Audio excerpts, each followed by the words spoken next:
call you, you tak answer. You kata you keluar pergi dinner.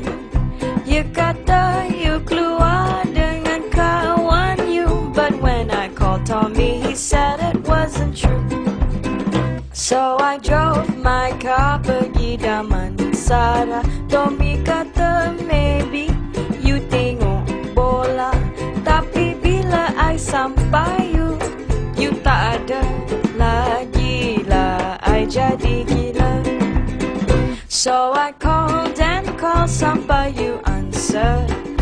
You kata sorry sayang tadi tak dengar. My phone was on silent, I was at the gym. Tapi latar belakang suara perempuan lain. Sudahlah sayang, I don't believe you've always known that your words were never true. Why am I with you? I pun tak tahu. No wonder lah my friends pun tak suka you.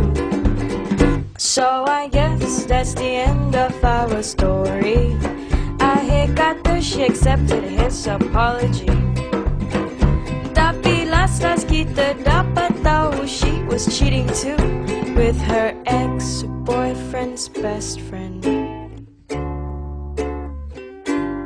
Tommy.